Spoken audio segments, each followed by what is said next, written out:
Kapan THR PNS 2021 cair? Berikut jadwal dan prediksi besaran THR dan gaji ke-13 yang akan diterima.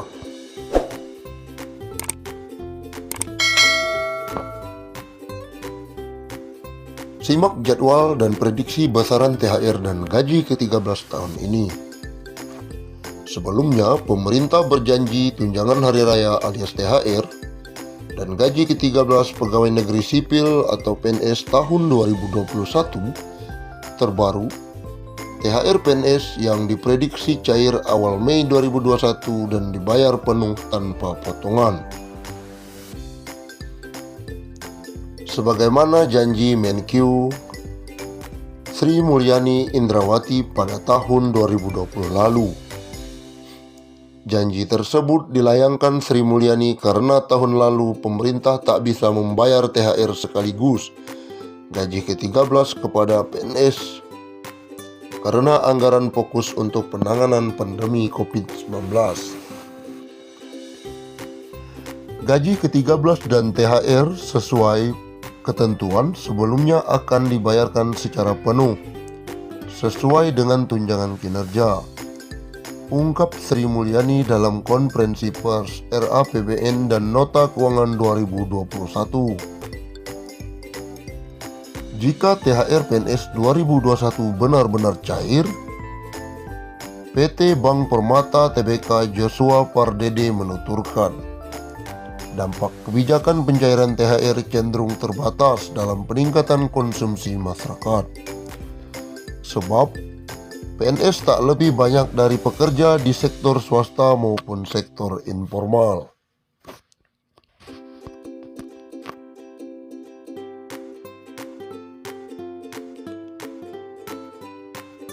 Hal ini disebabkan oleh kebijakan THR bagi PNS ini bukan merupakan suatu hal yang berbeda bila dibandingkan dengan kuartal 2 2020.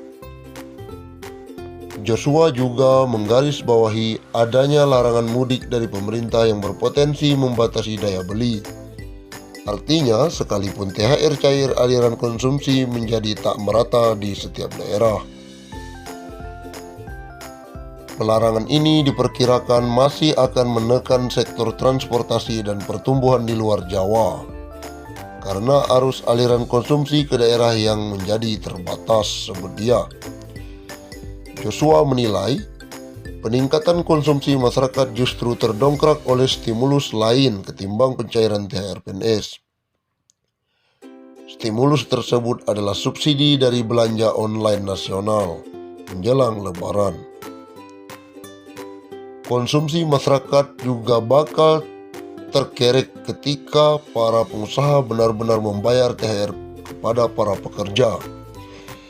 Dalam hal ini, pemerintah sudah mewajibkan pengusaha untuk memberikan hak karyawan yakni THR. Kedua kebijakan ini diperkirakan akan menggerek pertumbuhan ekonomi RI di kuartal 2 tahun 2021 membaik dan mempercepat laju pemulihan ekonomi Indonesia. Secara umum, kebijakan Harbolnas dan THR swasta dan PNS diperkirakan akan mampu menjadi salah satu penopang pertumbuhan ekonomi di kuartal kedua 2021 mendatang. Gaji ke-13 PNS biasanya meliputi gaji pokok, tunjangan melekat, dan tunjangan kinerja. Besaran gaji ke-13 akan diberikan paling banyak sebesar penghasilan PNS yang bersangkutan pada bulan Juli. Lebih rinci, belit tersebut juga menjelaskan mengenai penghasilan ke-13 pimpinan atau pegawai non-PNS pada lembaga non-struktural. Berikut rincian maksimal gaji ke-13 yang diterima. Ketua atau kepala 9,59 juta. Wakil ketua atau wakil kepala 8,79 juta. Sekretaris 7,99 juta. Anggota 7,99 juta. Pejabat non-PNS pada LNS atau pejabat lainnya non-PNS yang menduduki jabatan setara eselon 1 9,59 juta. Eselon 2 7,34 juta. Eselon 3 5,35 juta. Eselon 4 5,24 juta. Pegawai non-PNS pada LNS atau pegawai lainnya non-PNS. Pendidikan SD sederajat. Masa kerja 10-20 tahun 2,23 juta.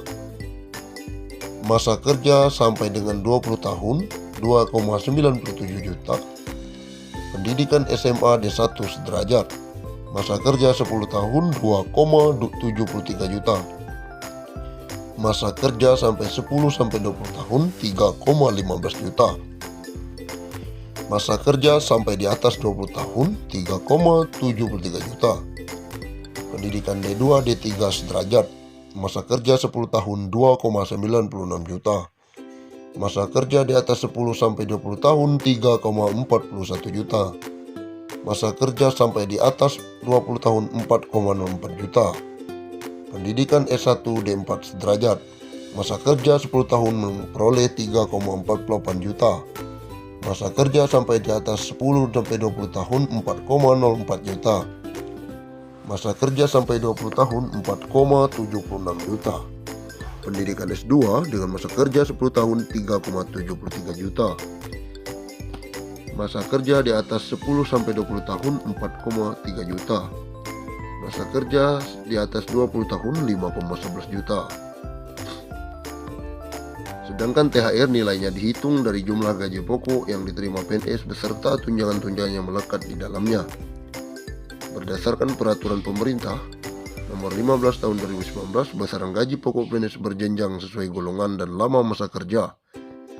Golongan 1 dari 2.300.000 hingga 2.600.000. Golongan 2 3.300.000 hingga 3.800.000. Golongan 3 4.200.000 hingga 4.700.000. Golongan 4 5 juta hingga 5.900.000. Untuk tunjangan PNS yang melekat antara lain tunjangan anak, tunjangan suami istri, dan tunjangan makan.